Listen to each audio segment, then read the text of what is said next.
time's it? Getting on time. We have a couple stragglers, but that's not bad. Bethan Miller. Oh, missed it. Did you just get her, Bethan? Mm-hmm. You did, great. All right. Well, I think we're at time. If you wanted to start, Charlie.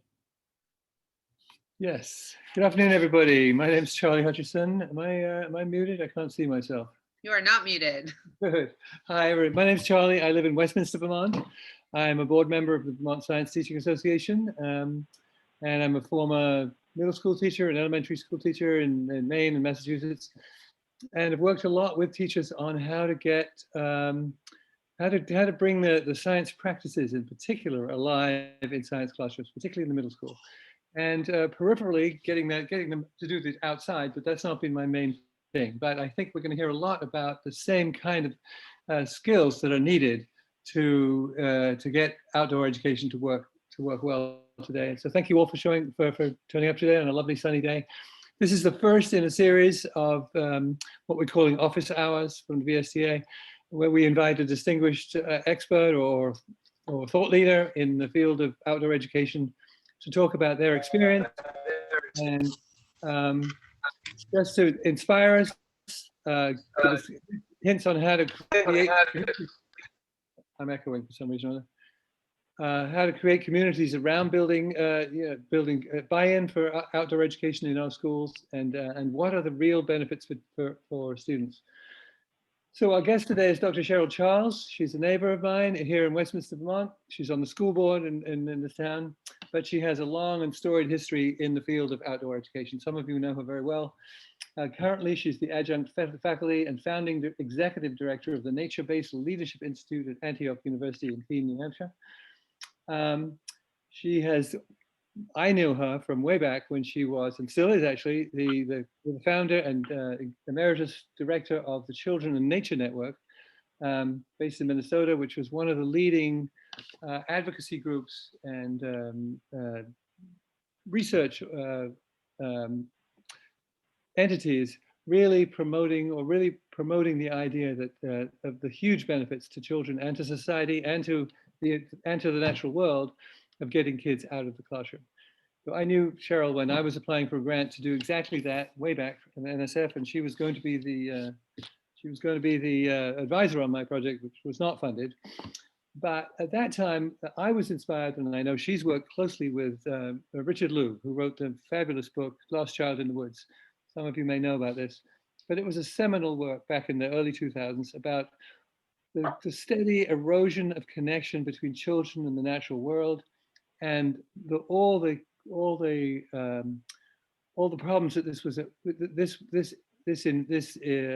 portended, both for our stewardship of the natural world and for the health and well-being of children and of communities.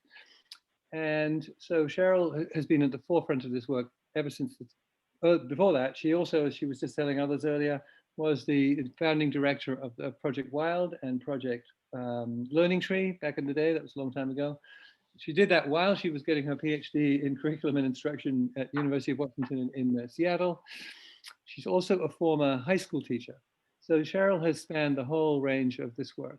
She's a prominent international advocate to this day for building constituencies for and networks of and funding for and legitimacy for getting kids outside of the four walls into nature, and with all of the benefits both to society and more recently, we're realizing more and more benefits to they themselves, not just health benefits, not just mental health, but actual improvement in many of the fundamental sort of learning capacities which will lead to academic success.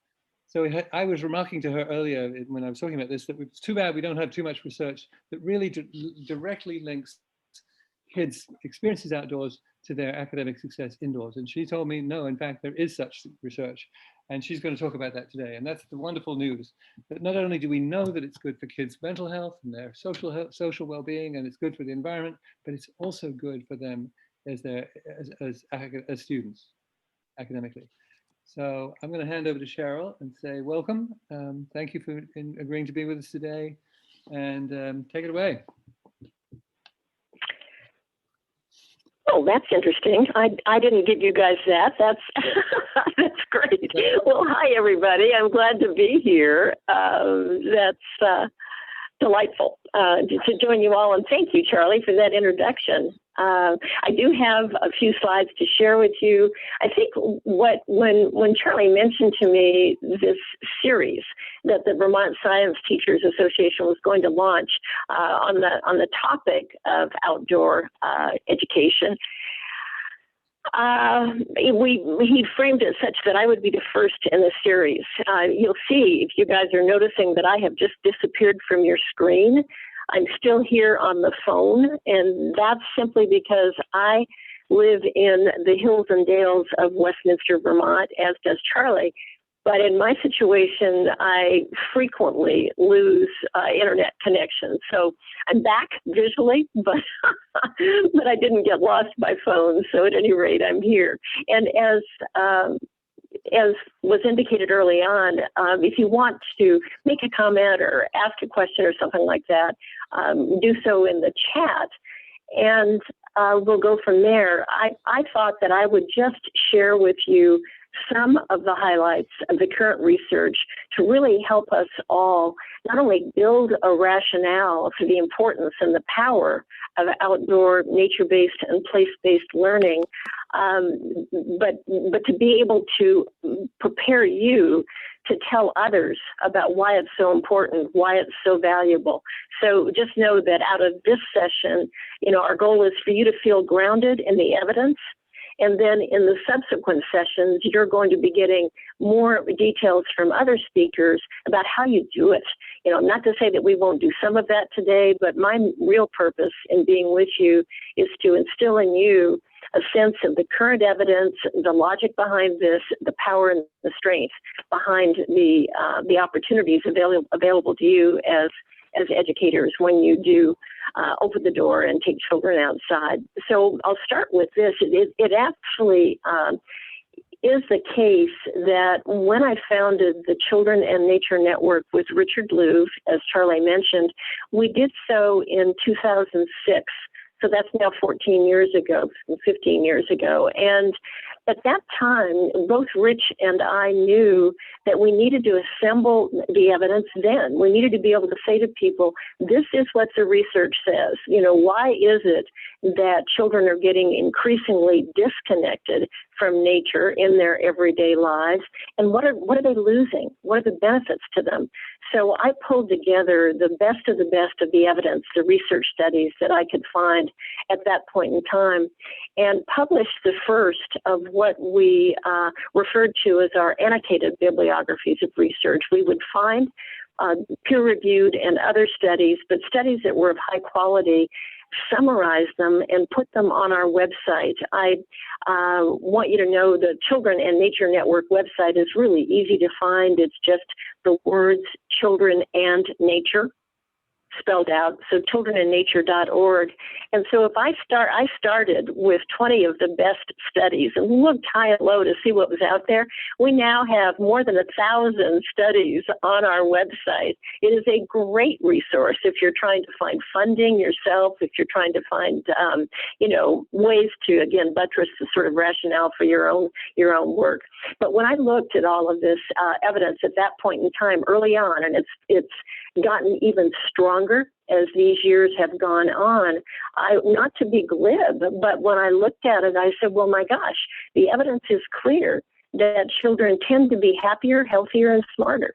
They'll do better in school. They'll feel better about themselves. They'll have more self-discipline. They'll be more confident. The healthier piece at a time when obesity is still an unfortunate epidemic in our country, including with younger children. One of those studies that's just so common sense, but many of them say this, but the idea that if children are outdoors, they will tend to be more physically active rather than just sitting in a sedentary way.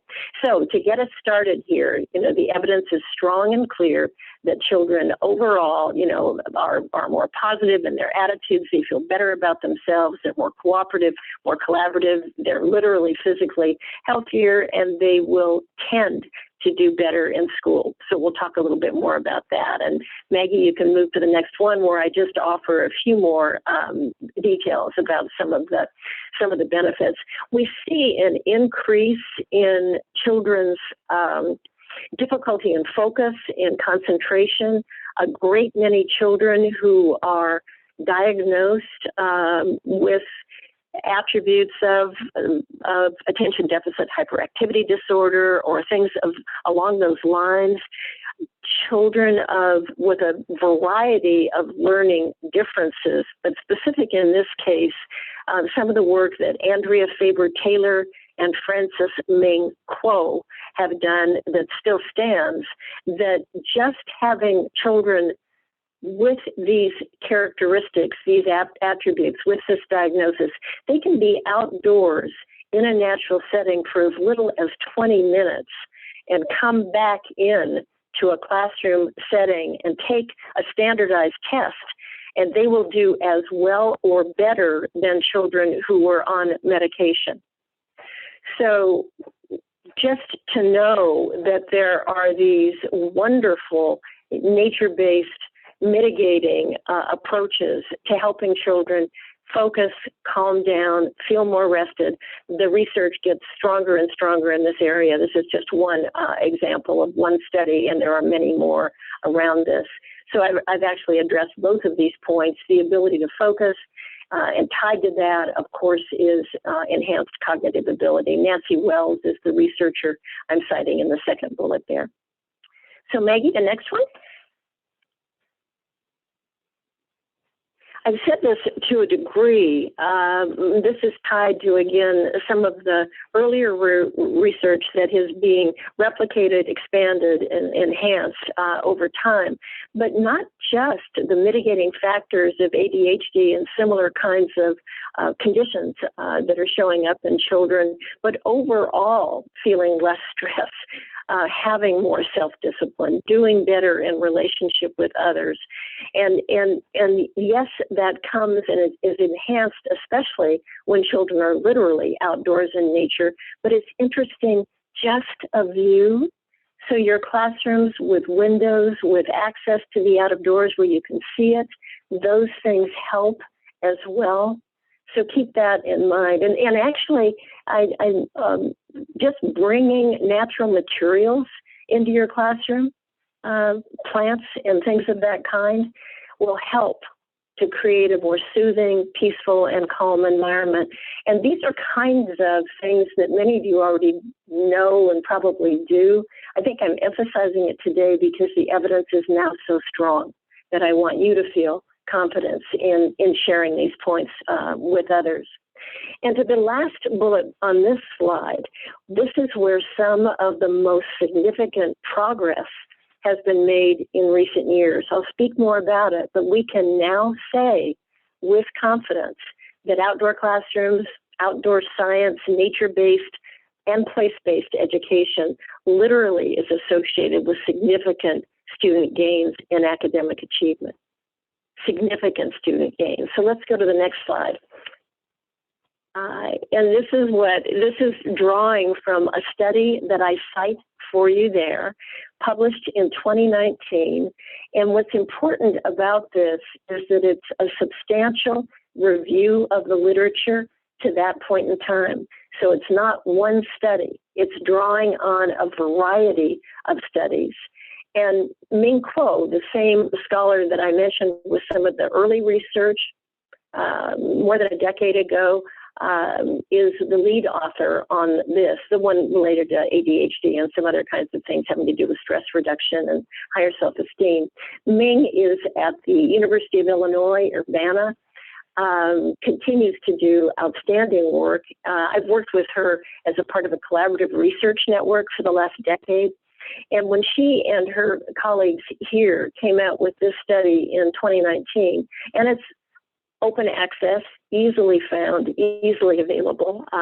If you all have any difficulty finding it, I certainly have a PDF and can share it.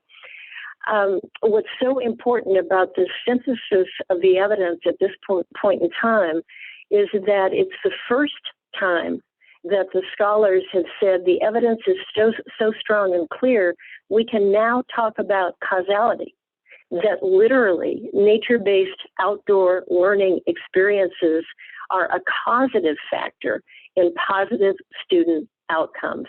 Academically is where the strength is the greatest at this point in time. And in addition to that, there are positive social outcomes and positive outcomes related to what people might call stewardship or care for the earth, the whole environmental responsibility ethic of taking action to care for the earth. And so I highly recommend reading this article if you have a chance. If not, know that you can feel real confidence in talking about outdoor and nature-based experiences now actually literally are strongly shown in the evidence that they are causative, that they are leading to, that they are contributing significantly to positive student outcomes. And you can see the second bullet there in diverse student populations in a variety of academic subjects, in a variety of instructional approaches, settings, and research designs. So it's actually breakthrough research that you can tell just grateful for, actually, that it has been synthesized and is something that we can share with others. The next slide just speaks a little bit about, how we do it. How do we achieve these results? So let's stand back and say we've opened the door to the school building, although we've also brought as much nature-based materials as we possibly can into the building also. But when we go outside, it is correct. People will say, well, how much time? What's the dosage? How much time should we spend outdoors? It all helps. Any amount of time will make a difference. I cited the earlier data about even 20 minutes outdoors in a natural setting can relax students sufficiently and help them focus when they come back in. So a small amount of time can make a positive difference. Having said that, the more time, this is coming from the synthesis of the research again, the more time we spend, the larger doses, the greater, the more impressive are the results. And then how do we achieve that from a pedagogical or an educational point of view? Strategies that you would use in any approach that's grounded in effective teaching. We happen to be doing this outdoors in natural and nature-based settings. Nature-based settings, by the way, can be highly diverse. We can talk about that. There are a lot of different ways to achieve that. In settings that are much more barren than others, you still can get a variety of positive results. But approaches that, hands-on, experiential, really looking at what the students' interests are as a part of it, activity-based, letting people converse and process and all of those kinds of things and do things. So these are characteristics of effective teaching in any thematic or subject area. When you combine it with the sciences, with natural history, with nature-based teaching and learning, then we get a variety of benefits that I've been describing here. So with all of that, that's actually the end of the slides that I brought you. My purpose for this opening was just to give you some grounding in the evidence, and then we'll open it up for comments and discussions. So Maggie, I would say, that's how you can easily reach me, either Cheryl at childrenandnature.org or at Antioch. But let's go ahead and get rid of the slides, and we'll just be a little more conversational. Okay. Let me figure out how to do that. No problem. I think if you go to gallery view and stop sharing your screen, that's how you do it. There you go. All right. Great. Hi, everybody. It's based on some of the questions that we got from the Zoho forums. So we know that many educators are movers and shakers, and a lot of us are trying to figure out ways to make science come alive, but we also know that great programs can fall apart if they're really only built on the passions of like one or two educators. So do you have any advice, or, what are some ways that you think can kind of help build outdoor programs into the school culture and really make it so that it can be sustained? Do you have any advice for that? It's going to be, actually, Charlie has something he wants to say first. Go ahead. Well, no, I would love you to answer, Cheryl, but I was wondering, I was going to invite everybody else who's already been through this. How did it go? I'm sure many of you on this call have tried this and done it successfully, struggled, not struggled. So this question of building support, building buy-in from your school, I wonder if any stories, any vignettes that you can share with us about that. But go ahead, Cheryl, first. Well, I was actually going to do the same thing. It just occurred to me that there might well be in this group some people who had that experience, and we could start there. So let's see if anybody has been able to do that already. There's Katie with her hand up. Take your mute button off. Yeah. Well, I am somebody who does a lot of things kind of, with my class, and have a hard time getting the rest of the teachers in my school to buy in. But something that my whole school bought into last year and is going to buy into again this year is a BioBlitz. And, I don't know if Cheryl or Charlie, if you have experience with a BioBlitz and want to talk about it, but it's a really, it's very energizing and everybody has a great time, and it's a real, it's a great way to get the whole school involved. Plus, if it's not in COVID times, we did it last fall, and we had community members, experts, scientists join us, and so it was a lot of fun. So that's my recommendation.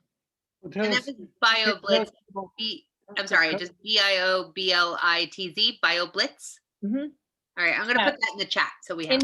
In general, Maggie, in general, when you see it, a lot of the times the second B is capitalized, but it's not essential.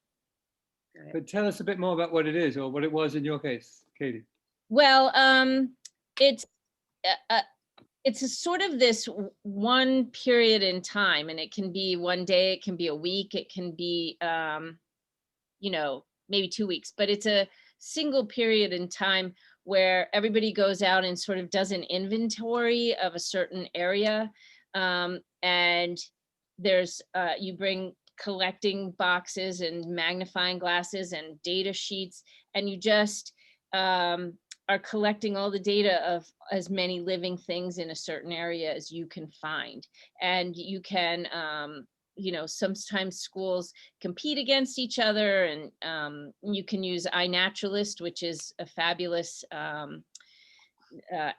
that is used by citizen scientists, and you can get everything that you upload onto iNaturalist. You can get it identified by actual experts in the fields, and you can do mapping, and it's just an enormous thing. But if it's your first time, and last year was my first time, start small and just say, we're going to go out and see all the things that we can see.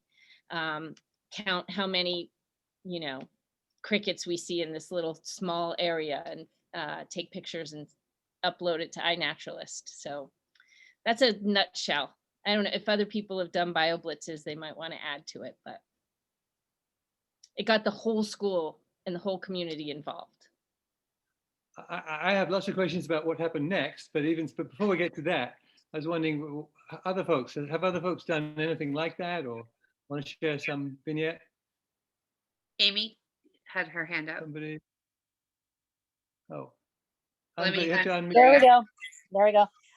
So I have done something similar to the BioBlitz, and I also have a question for Cheryl too, and that is, and I'm hoping, keeping my fingers crossed, I have created a book called Naturally Literate, and it's a guidebook for beginner naturalists. It's self-published by me, but it goes out, it's probably 7,000 copies have gone out to Vermont kids, and it's basically just a little nature guide that I worked with herpetologists. I will write it in the chat, herpologists and birders and mammal experts, fish and wildlife, to come up with a list of the like 10 to 20 birds, mammals, trees, amphibians, and reptiles. Anyway, you get the idea. Flowers in Vermont, so it's Vermont specific. And so I did something similar to the BioBlitz, but it was a little bit of a twist in that we took those species of animals and everyone went out looking for those. So it put a little bit of a parameter, because what I found, it was hard. I teach 4th grade, and it was hard for the younger kids in the school to try and identify a name. And I know iNaturalist is a way to do that, but we were just kind of going out without an iPad or a phone and stuff like that. So it kind of put some parameters around it, in that kids could look for specific type of spring flowers or flowers that are blooming in the fall, and specific types of trees when there are identifiers in there. So I'll put the resource on the chat.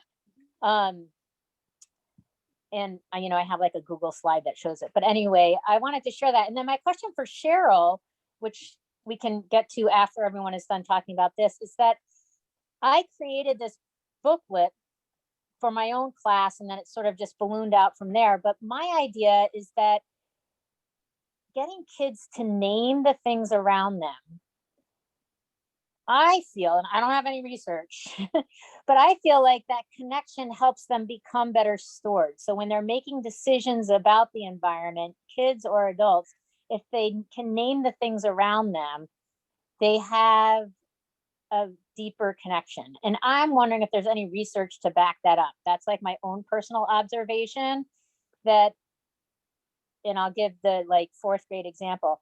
When the kids can name the insect crawling across the floor, they're less likely to stomp on it. Right? And so like, I've sort of extrapolated out from that if they can name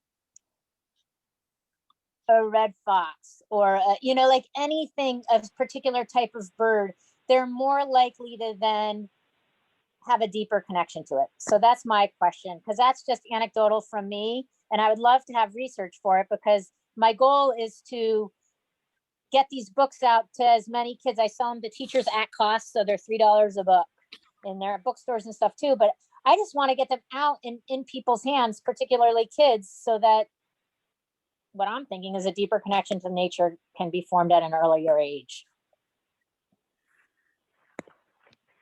Well, let me insert just a couple of comments here. Thank you, Amy, for that. And let me go back to the previous question, which had to do with how to really get people engaged in all of this. And so, echoing Katie's comments, yes, things like citizen science activities that involve the whole community and students and family members and educators and all of that are very powerful, and they're good for all ages. They're especially good for the high school and the junior high and high school age kids, just because of the community effort and the peers and all of that being involved. But another way to really build community support for outdoor classrooms, nature-based, outdoor place-based learning and all of that is actually to have at least a few teachers doing it, or where you can see that happening at a nearby school, if not yours, and have people actually see what's going on in the experience of children, because they get so excited. And you'll see children who have discipline problems, who don't do well in the building, are suddenly transformed into powerful, effective leaders. That it happens over and over and over again, that all children tend to thrive in those outdoor settings. So when parents see that happen, when your school principal sees that happen, then it spreads to others and it builds support. One example of that, I don't know if anybody on this call is from Sharon Elementary School. Has anybody been involved there, worked there? Not seeing any hands yet. Sharon is one of the schools in Vermont that goes preschool through 6th grade with a nature-based approach. And over again, they have brought people who are skeptics out to see what's going on with the children. And over again, they go home and say, oh my gosh, this is wonderful. And to the question that was posed just a moment ago in the chat, about needing to have all of these activities tied to NGSS standards and those kinds of things, it really is not hard to do. I listened to the principal of Sharon Elementary at a conference a couple of years ago in Vermont, saying with confidence that there's no standard that we cannot accomplish when we're doing this outdoors. And that's my experience as well. And that's why so long ago with both Project Learning Tree and Project Wild, when we first developed those, we worked so hard to make sure that all the activities were tied, were correlated to academic standards. You can do that. It's wonderful and amazing how comprehensive that part of it can be. So those were just a few comments. I wanted to refer people also to another resource here in Vermont that's serving kind of the region. That's insideoutside.org. Inside Outside. It comes out of Antioch, started with some of the early childhood nature-based opportunities for teachers and others with a peer support network, but it's grown to upper elementary grades as well. So insideoutside.org is filled with lots of great resources right here. Any other questions or comments before I say any more about those? I just want to add a project I was involved with years and years ago, and I think it's still going. It's called Project North. I don't know if anybody's aware of it, and I believe there's a Project South. But anyway, Project North is an internet-based tracking project to track the most famously the progress of the monarch butterflies from Mexico up through the United States. But they branched out to all kinds of other creatures. So with relatively little investment, kids all over the United States can observe the first arrival of peeping frogs or crows carrying sticks or the monarch butterflies going one way or the other, and then plot them and see on a map of the whole country how this creature moves up and down, migrates up and down the continent, and peripherally, therefore, how the seasons change and how they differ, how the summer comes much earlier to the middle of the country than the other way around, to the coast and the middle. It's not a straight line. The seasons don't move up and down and vertically, but it's a very low investment entry point to get kids interested in something that's right there in their yard, the monarch butterflies, and they can actually hatch them if they want to contribute, or vernal pools or whatever it is, and be a part of a larger citizen science investigation that names and places these creatures in the larger picture of migration and seasonal change. And obviously there are many others, but I always thought that's one of the least sort of glamorous but most effective of the internet-based projects. Project North. There was a question in the chat regarding the studies. So Kathleen asked, in the variety of studies that have been done showing the clear and strong causal evidence of nature-based experiences causing better outcomes, what age groupings did these studies include? I'm sorry I missed that, but thank you for bringing that up. I want to go back to Amy's question too about naming. And they do span preschool through college age. So we've got a good evidence base now. It's been actually I was reading a study earlier today that was talking about the incredible blooming of rigorous studies even since 2010. It's amazing how much research has grown. I might actually give Richard Louv some credit for this with his book, Last Child in the Woods, followed by, other books. I think Last Child was the 7th of Rich's books, and he's written some excellent ones since. But by his making it so clear that this whole notion of what he called nature deficit disorder is growing, and what we've just really, I've helped as well, as have others, but we've really promoted the need for more research. And my goodness, thankfully it is coming and has been. It's really increased, as you could tell by my talking about the more than 1,000 studies now available on the Children and Nature Network website. Back to Amy's question about naming. I don't know of, there are some people who are averse to naming, and that's because they feel like people get caught up in the abstract and not the identity or the natural history of the animal or whatever it might be, plant in context. I think there's a case to be made, though, for one word, Amy, that you used, and that's connection. And what I do know, I actually did my own, I was asked to provide a synthesis of the evidence having to do with what is it that has people take action to care for the environment. So I published this in 2018. It's publicly available, called Home to Us All, How Connecting with Nature Helps Us Care for Ourselves and the Earth. And in that synthesis of research, what's really strong is that people's emotional bond, people's connection with the natural world is what tends to have them take action to care for it. And so what you're doing by having a name with a fourth grader, for that creature, is that's creating a connection, and there's some sort of identity that's developed there. And so it's the connectedness. It's not a very effective word, but it's the word out there in the literature right now. Whatever connectedness is, it means connection, it means empathy, it means some kind of bond. And that is a critical aspect of what it is that has people take action to care. Thank you. We do have Linda Garrett would like to ask this question. My elementary school has the opportunity to construct an outdoor science learning classroom. What elements do you or the other participants believe are the most important to include? Well, I've got lots of access to resources for you, but I'd love to hear some other ideas. Let's hear if anybody else here has done that and what their experiences have been. Oh, somebody says clipboards, places to sit, designated areas for each class, right? I do know that there was a question that came in on the Zoho forums regarding funding and how we get funding for some of the things that we might need. The Vermont Academy of Science and Engineering, VASE, has 2 grants. They have the host, the hands-on science and technology grant, and they also have what is the other one that they call? The small equipment grant.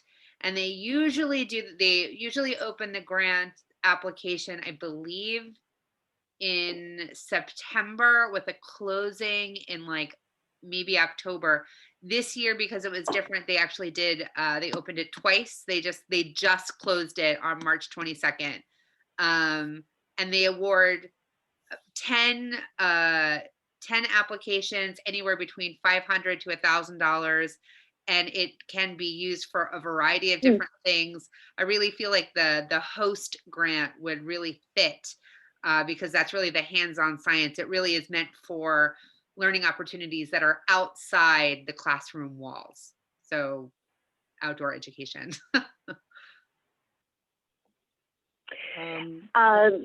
So did anybody else want to chime in? I'll make a couple of comments, but if others want to make a few comments, that'd be great. I'm asking Katie to say what she put in the chat, because that's a really good point. Well, yeah, we do ECO, if anyone's familiar with ECO, and we go outside for a couple hours every week, and it's essential that kids have really good rain gear, including rain pants, rain coats, and good boots, as well as snow gear. And sometimes in our grants, we write in for getting those for kids that don't have them, and have extras if they forget them, things like that. That's a very, very important point, about making outdoor education equitable for all Vermont students, not just those that can afford the right kind of gear. I know Emily dropped into the chat also magnifying glasses, stump for seats, rain boots, kind of on the same vein.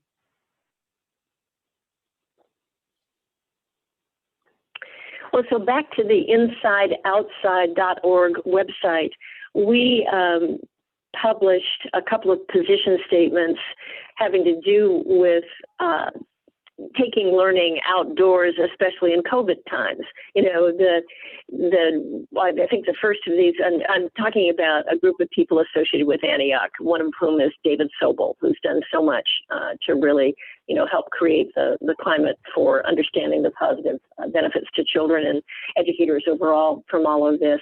But there are 2 position statements on the website now, again, free and downloadable. I think they're only a front and back of a page, and we have all kinds of links in them to press articles, to research studies, and to tips for the kinds of things you're talking about here. I would say, for outdoor classrooms, most importantly is keep it simple. It does not have to be expensive.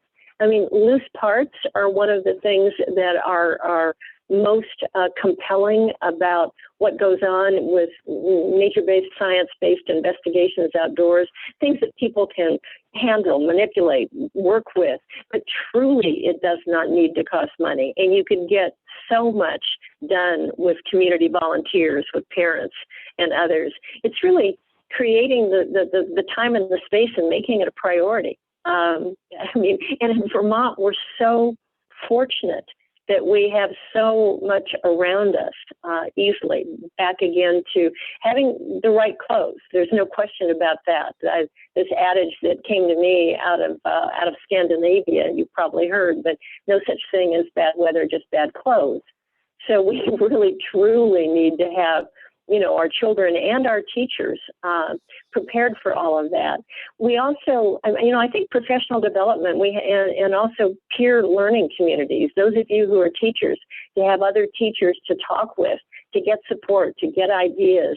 So again, that's another thing that Inside Outside is working to do here in the region. It's educators in Vermont, New Hampshire, and Maine in particular, who are coming together to help promote and support one another in this area.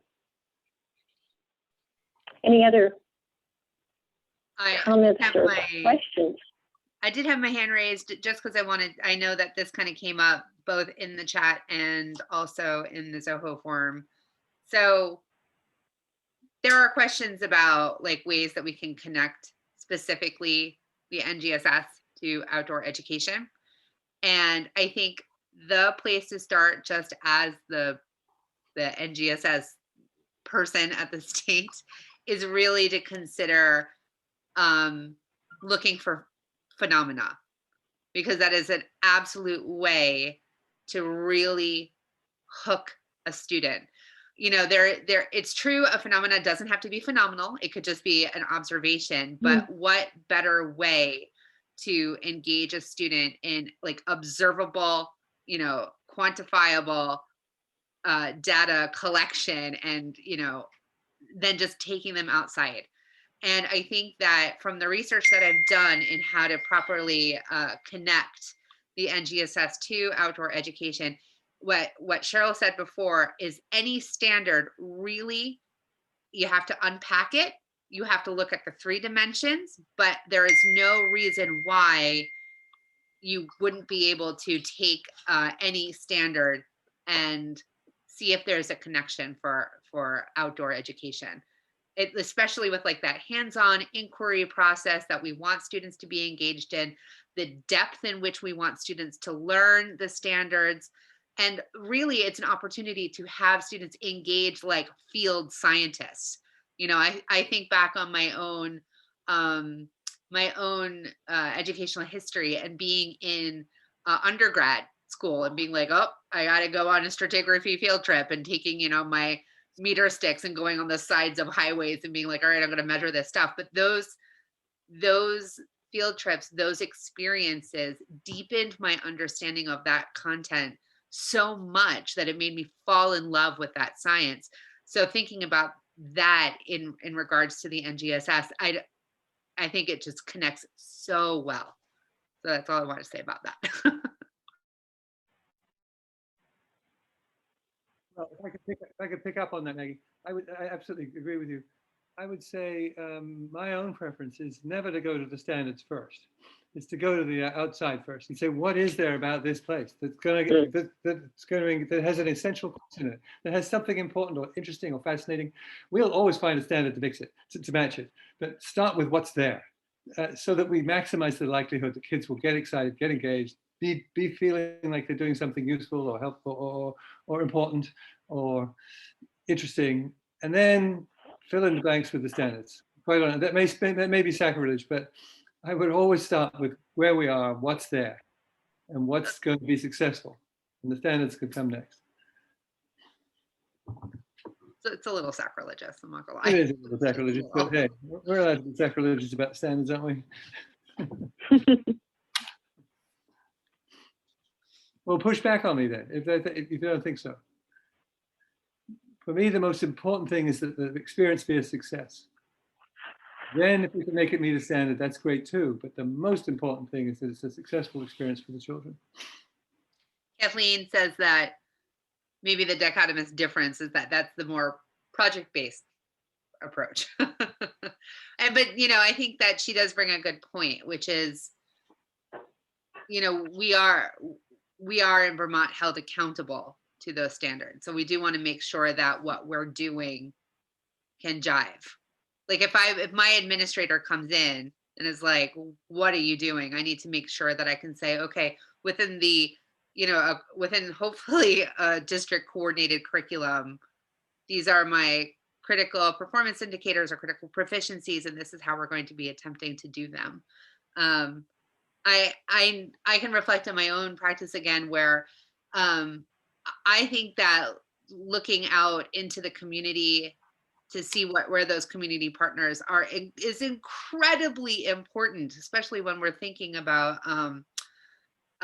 finding ways to sustain programs, because when you're building in community members and looking for those community experts, then all of a sudden that connection grows stronger and students are anticipating going into programs like that. Down in Brandon at Rutland Northeast, they have an outdoor ed program. It's the Moose Lamoo program, where they do most of their contents in ninth grade. It's ELA and math. They are outdoors all year long. They only used to come into my science classroom and get their muddy boots all over my floor. But I remember going to the Moose program and saying, this is an opportunity for us to really collaborate, because you guys are, I was the earth science teacher. What better connection than the earth that they're, taking a look at outside, and what ways can we really work with one another? And, it took one teacher to do that. And they were like, yeah, why don't we collaborate with science more? I'm like, I don't know. So being that advocate, I think is important as well.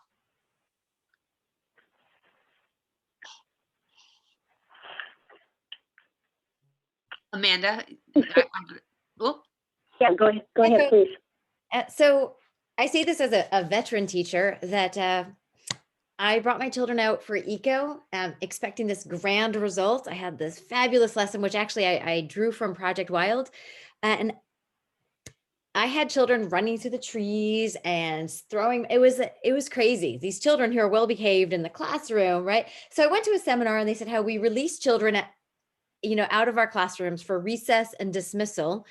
And this is a real stumbling block for expecting certain behaviors doing a science lesson in the woods. So I guess my question to you folks is, if it's not part of the culture, I'm new to the school I'm teaching in, even though I've been teaching many years, and it's not part of the culture here, and the children, it was a struggle for management. And again, I say this as a person who I have some tools already, but I'd love to hear how you folks scaffold it from taking them indoors to letting them loose with a partner and tools in the woods. What are those in-between steps that you would recommend?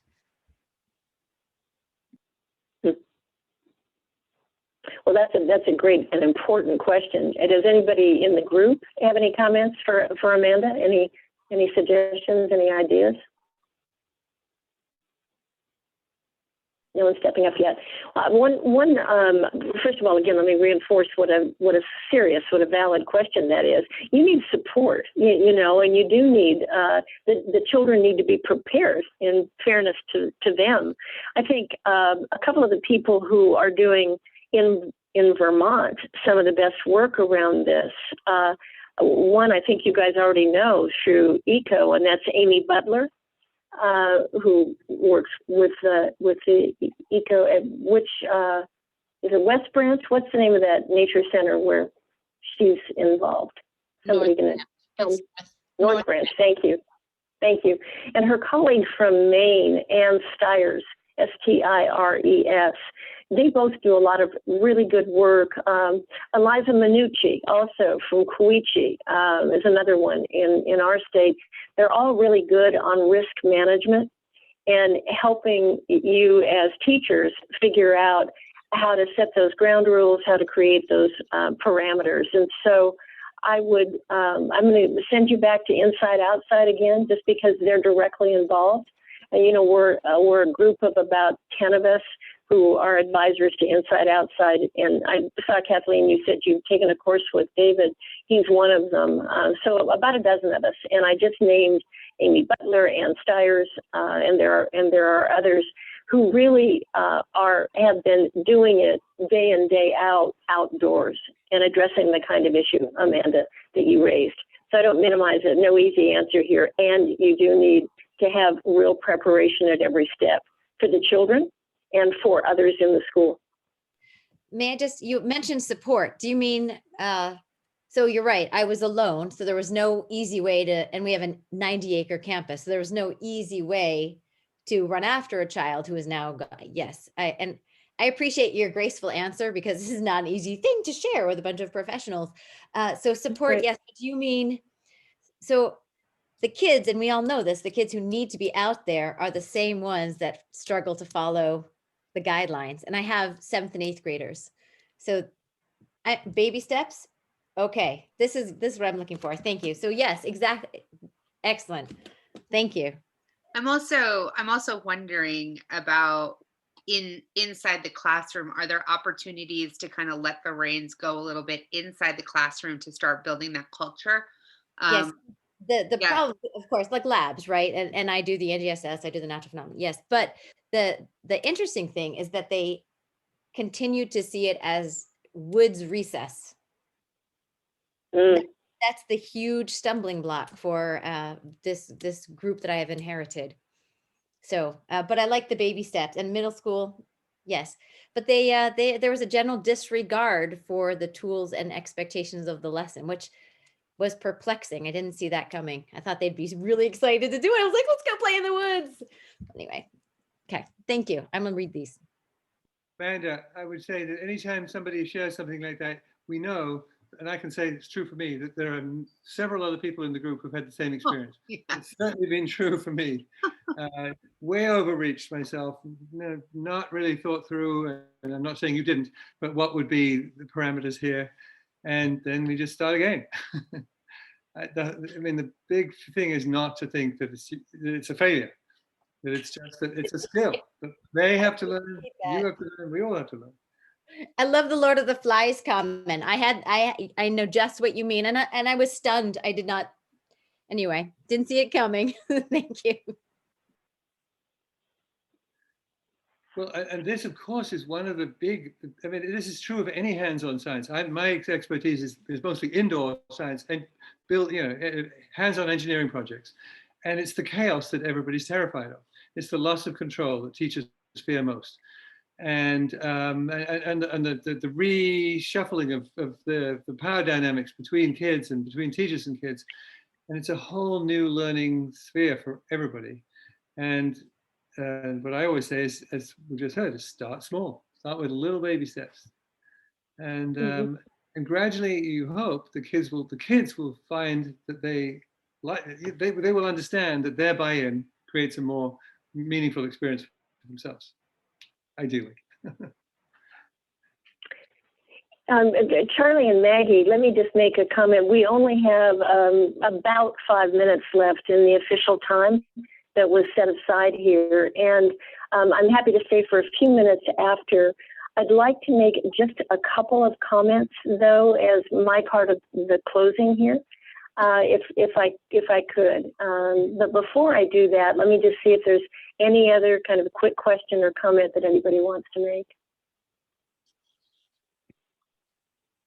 I want to thank you each for being here. And want to commend those of you who are teaching day in, day out with students. It's just such an important role. It's such a giving role. And you're really to be respected, cherished, and I'll use the support word again, supported in all of this. And sometimes that support is hard to find, and sometimes you feel really alone out there as a classroom teacher, including in your own school climate. So just know that I'm among the many who really appreciates you, values you, and is encouraging you. When it comes to incorporating time outdoors in nature as a part, in this case, of science education, as a part of all of education, I just want you to know that you're not only contributing to academic outcomes, which we can now say with confidence will be a part of what happens. Once you attend to those kind of organizational issues that Amanda raised, you do need to make sure that the climate's conducive and all of those other kinds of moving parts are there as well.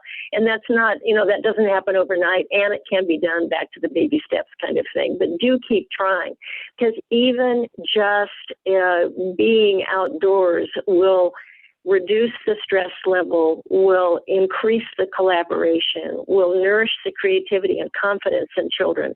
And let me put it in our context right now. Things were bad enough for a lot of children and families before the pandemic. So much has been exacerbated by the pressures of isolation, all the difficulties financially that so many families are facing. We know all of that to be true, that it's a very difficult time for many children, many families, and many educators as far as that goes. And so incorporating this to the extent that it works for you, there's not going to be one right way, but I'm just suggesting that there actually will be a host of other benefits that come with it. And the notion of a sense of peace, of relaxation, of confidence in children that don't otherwise have it, a sense of kind of feeling safe and nourished at a time when there's so much that's so scary. All of that can be a part of this process. And then I'm going to go to an even bigger concept for a minute, and that is long-term care for the earth. That by having children do what Maggie described as a graduate student, whenever, or a young kid, whenever, when you fell in love with learning and teaching outdoors, that becomes a lifelong commitment, and it's refreshing. And there's a combination of things that we can help to facilitate. I'm going to share with you a concept that was just introduced to me by another friend and colleague, Dr. Louise Chawla, C-H-A-W-L-A, Louise Chawla, who's done a lot of important work in this area. She and I were both just speakers at a conference last Friday, and she introduced the term constructive hope. Constructive hope. I talk a lot about the ecology of hope. I'm always trying to figure out how we can put all of the parts together into a healthy whole and come out of that with a belief that we can make a positive difference. Well, constructive hope addresses that there are a lot of challenges, and our students, our children, are seeing things, whether it's fires or drought or pandemic, things that are scary and hard to deal with. If we can combine that love of nature, that connection with nature, with kind of meaningful things. I'll go to Katie's BioBlitz, things where you can positively contribute to learning and helping the environment. All of that adds up to a belief that I really can, alone and with others, make a positive difference for the long term. And that idea of constructive hope is going to be something that I think we can work with a lot going forward. It's not a panacea. I'll quote somebody else. David Orr is a scholar who talks about hope is a verb. Think part of speech. Hope is a verb with its shirt sleeves rolled up. That means we have work to do, but we can do it. We can do it together. So again, I thank you all. It's been a pleasure and a privilege to be with you all. Thank you for joining today. Thank you. Thank you so much. And thank you all of you. I hope that this was super informative and you got information out of it. I will go ahead and send certificates out. I just have to do that when I am back at my computer. Not this one. And when is the next session? Actually, the VSTA has a meeting on Thursday night. We know that April break is coming up soon, so we don't want to do it right before. We're thinking maybe right after, but keep an eye on your emails. Check us out on Facebook. Go to the VSTA page. Connect with us on Twitter. Absolutely, we'll let you know. So thank you so much, everyone. Thank you for coming in. Thank you very much, Cheryl. Thank you.